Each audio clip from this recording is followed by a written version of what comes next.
Good morning student.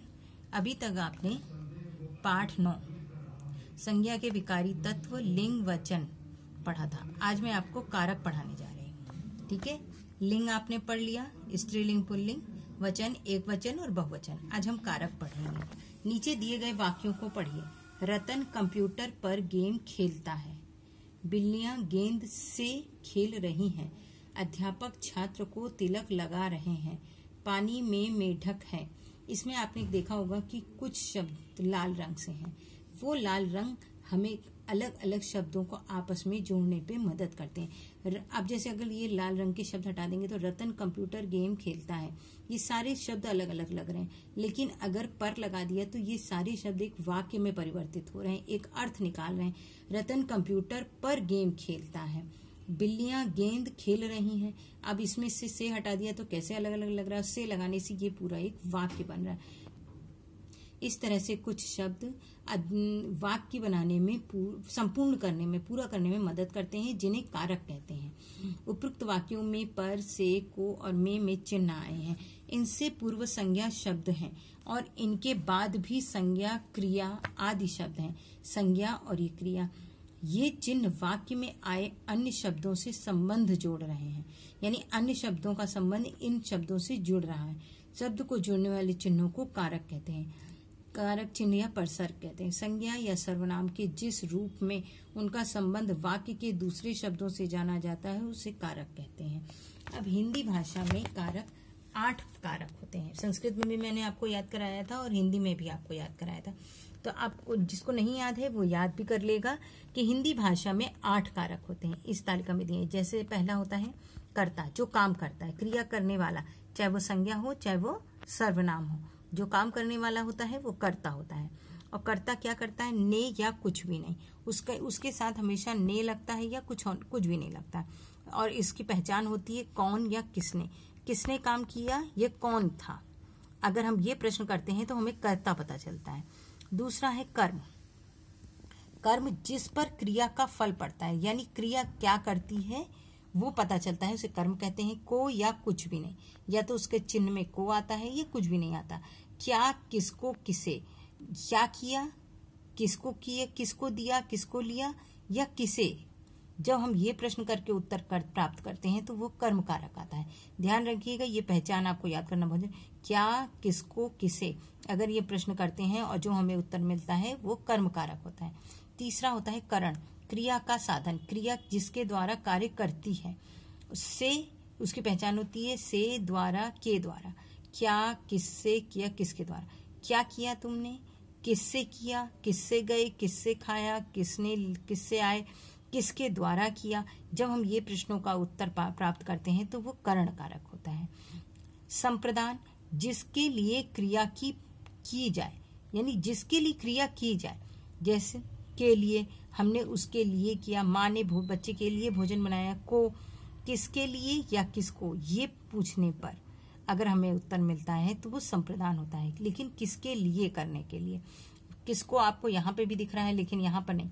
यहाँ वाले में किसके लिए हो गया और यहाँ पर क्रिया का फल हो गया, इसलिए दोनों किसको का अलग अंतर। अपादान, अलगाव, अलग होने के अर्थ में। जब दो चीजें आपस में अलग होती हैं तो वहां पर अपादान होता है। जैसे से, पेड़ से पत्ता गिरा, बस से बच्चा निकला, ट्रेन से यात्री निकले।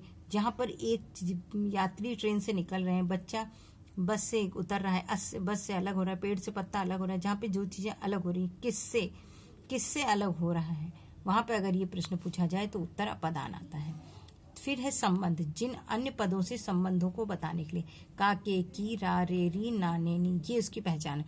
किसका, किसके, किसकी, किसका किससे संबंध है, किसके साथ तुम आए, किसकी किताब है या किसकी पहचान है। तो इसका प्रश्न करने पर जो मिलता है वो संबंध कारक होता है। अधिकरण, क्रिया का आधार। में पर, जैसे आपने इंग्लिश में इन और ऑन पढ़ा है ना, में पर, ये बिल्कुल वही है, क्रिया का आधार है। किसमें लिखा तुमने, किसमें खाया, किससे गए, किस पर आए। तो ये चीजें जब इसका उत्तर मिलता है तो वो अधिकरण होता है। फिर है संबोधन। संबोधन संबोधित करने के लिए होता है। हे, ओ, अरे, अरे हे भगवान, ओ भगवान, अरे, ऐसे करते हैं जब किसी को संबोधित करते हैं ना। इस तरह से ये 8 कारक चिन्ह हैं, इनकी ये पहचान कारक चिन्ह है और ये इनकी पहचान है। ठीक है, आपको इसको बहुत अच्छे से याद करना। इन्हीं के बारे में विस्तार से नीचे दिया गया है। देखिए, सबसे पहले है कर्ता कारक। कर्ता कारक, कर्ता मतलब काम करने वाला, चाहे वो संज्ञा हो चाहे वो सर्वनाम हो। संज्ञा या सर्वनाम के जिस रूप से क्रिया को करने वाले का बोध होता है उसे कर्ता कारक कहते हैं। यानी संज्ञा या सर्वनाम, संज्ञा माने राम, सीता, मोहन है, और सर्वनाम मैं, उस, तुम के जिस रूप से क्रिया के करने वाले का पता चलता है कि कौन करने वाला है। जैसे कौन या किससे लिखा, कौन करने वाला है, अगर उससे पता चलता है तो वो कर्ता कारक होता है। इसकी चिन्ह हमने ने पढ़ा था। तो कारक ने जो लेकिन सिर्फ भूतकाल में ही प्रयोग से पहचान होती है। ने केवल सिर्फ भूतकाल में ही पता चलेगा, अन्य कालों में ने का पता नहीं चलेगा। उदाहरण है, बालिका ने नृत्य दिखाया, ये वाक्य भूतकाल का है। संदीप अभिनय करता है, ये वर्तमान काल का है, लेकिन इसमें ने की पहचान नहीं है, हमें सिर्फ इसमें कर्ता पता चल रहा है। विद्यार्थी पाठ पढ़ेंगे, ये भविष्य काल है, इसमें भी ने नहीं है, इसलिए इसका चिन्ह हमेशा जो ने होता है वो वर्तमान काल में ही, वो भूतकाल में ही प्रयोग किया जाता है। क्रिया से कौन या किसने का प्रश्न करने पर जो उत्तर आता है उसे कर्ता कारक कहते हैं। जैसे नृत्य किसने दिखाया, नृत्य किसने दिखाया, नृत्य किसने दिखाया, बालिका ने नृत्य दिखाया। पाठ कौन पढ़ेंगे, पाठ विद्यार्थी पढ़ेंगे।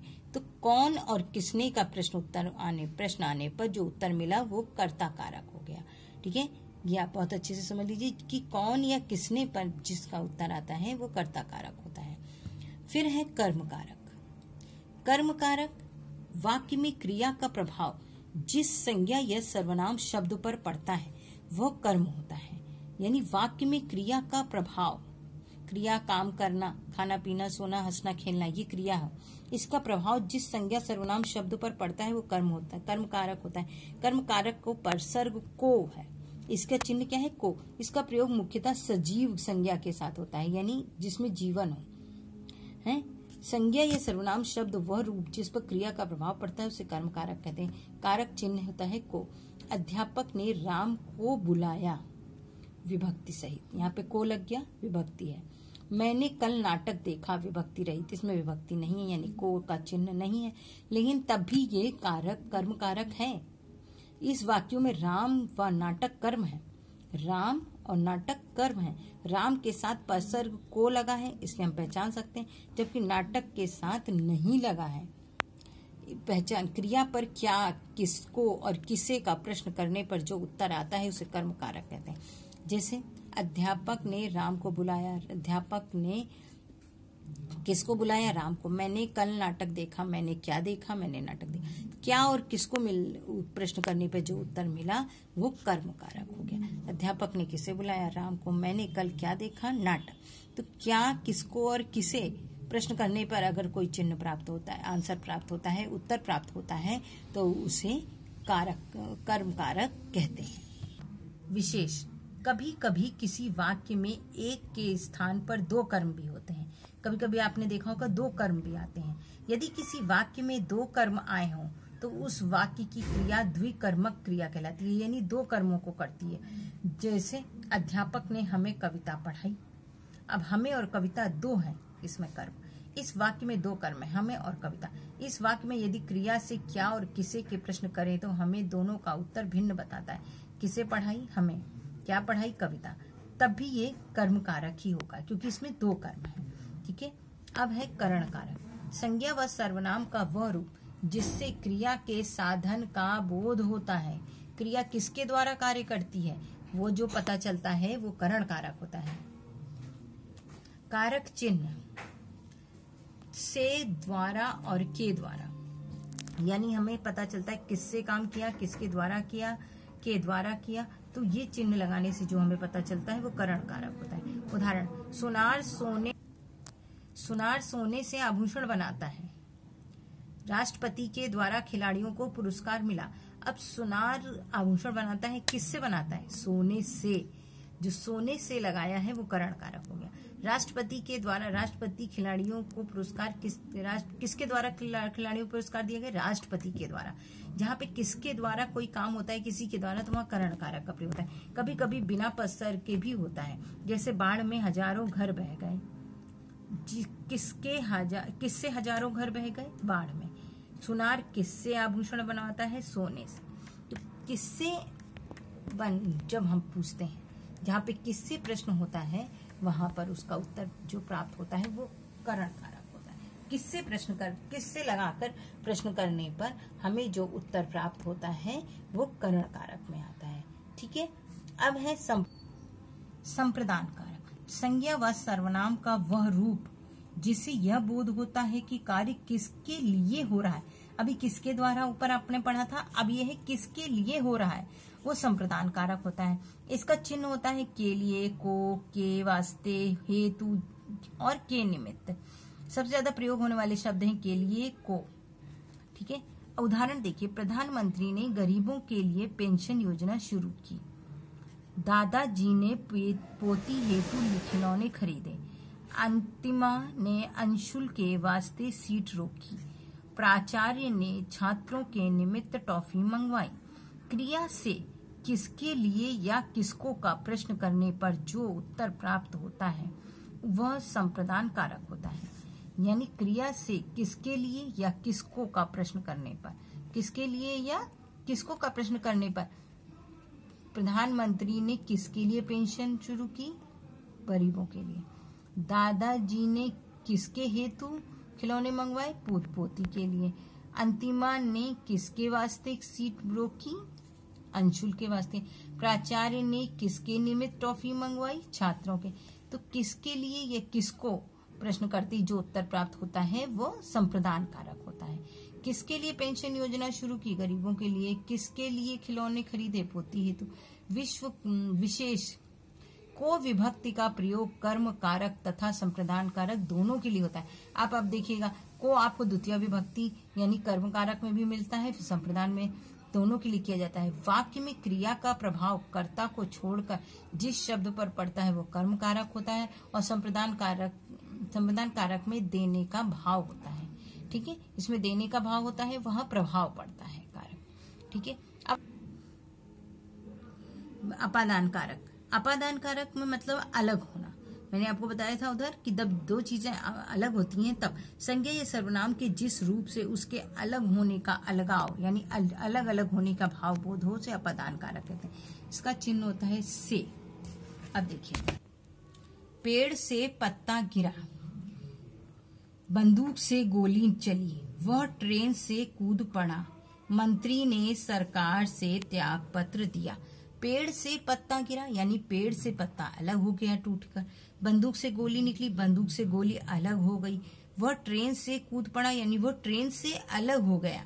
मंत्री ने सरकार से त्यागपत्र दे दिया, मंत्री सरकार से अलग हो गए। यहाँ पे दो लोग आपस में अलग अलग हो रहे हैं। तो क्रिया पर कहाँ से किसका प्रश्न करने पर जो उत्तर प्राप्त होता है वह अपादान कारक होता है। पत्ता कहाँ से गिरा? पेड़ से।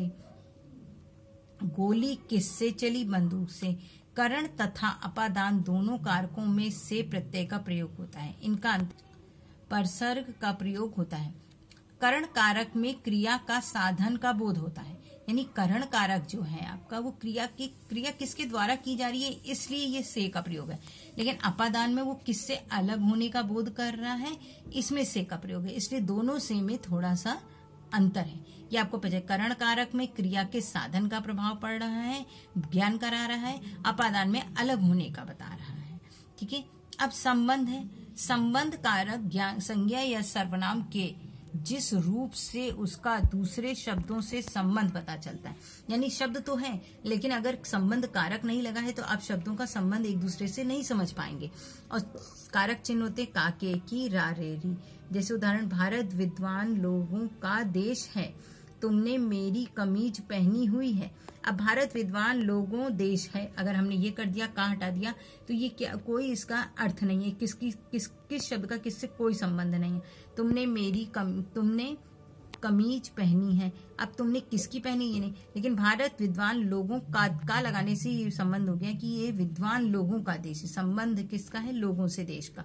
तुमने कमीज किसकी पहनी है, मेरी कमीज, तो संबंध मेरे से हो गया।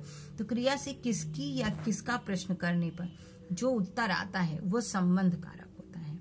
यानी किसका, इसमें क्या होगा, किसका और किसकी, ये प्रश्न करेंगे तो संबंध पता चल जाएगा। भारत किसका देश है, विद्वान लोगों का। वो किसका भाई है, मेरा। तो ये जो है चीजें, ये किसका, संबंध कारक में किसका या किसकी करने से जो उत्तर प्राप्त होता है वो संबंध कारक होता है। अधिकरण कारक, संज्ञा व सर्वनाम के जिस रूप से क्रिया के आधार का बोध होता है उसे अधिकरण कारक कहते हैं। का आशय है स्थान व समय का, यानी इसमें आपको अधिकरण कारक ने स्थान और समय के बारे में बताया है। कारक चिन्ह में और पर, किस स्थान पे काम हुआ है और किस समय काम हुआ है। ठीक है, उदाहरण है मुन्नी बाई के आंगन में मदारी आया, सर्दी में छुआरे खाने चाहिए। अब देखिए, मुन्नी बाई के आंगन में मदारी आया, सर्दी में छुआरे खाने चाहिए। बंदर छत पर बैठा है, चूहा बिल में बैठा है।